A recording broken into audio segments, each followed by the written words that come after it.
Due fronti diametralmente opposti si sono mossi oggi a Venezia in attesa del primo grande evento della sera con la prima festa dei promessi sposi Jeff Bezos e Lauren Sanchez. A Venezia in marittima hanno attraccato già da alcune ore due grandi jet, mentre l'imbarcadero privato dell'Hotel Amman, dove alloggeranno gli sposi, è stato potenziato e coperto dalle tende per schermare la vista anche ai paparazzi. All'Arsenale, dove si terrà la festa, e anche all'isola di San Giorgio Maggiore, dove si dovrebbe tenere venerdì la cerimonia nuziale finta, si entra solo attraverso dei metal detector, come in aeroporto.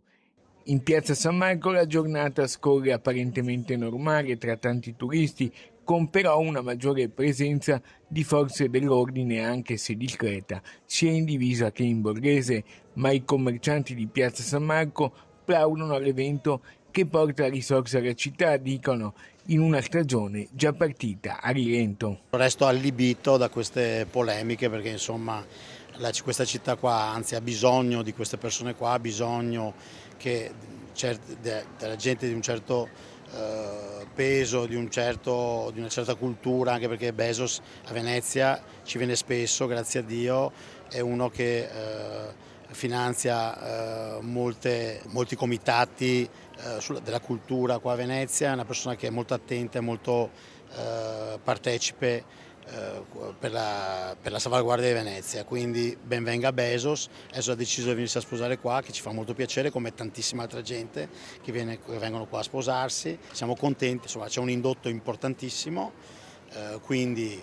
sicuramente ci sono delle persone che avranno dei vantaggi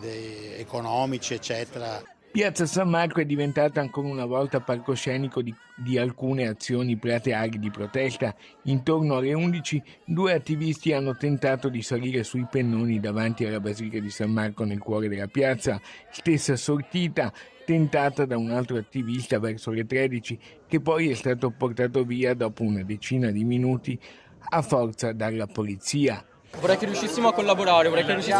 come umanità. È importante collaborare, non distruggerci tra popoli, non ammazzarci tra popoli. Dal pontile CTV di Rialto, alcuni promotori del fronte No Bezos hanno lanciato in acqua un fantozzo di Bezos sopra una finta bara e con delle finte banconote, ma la notte è ancora lunga.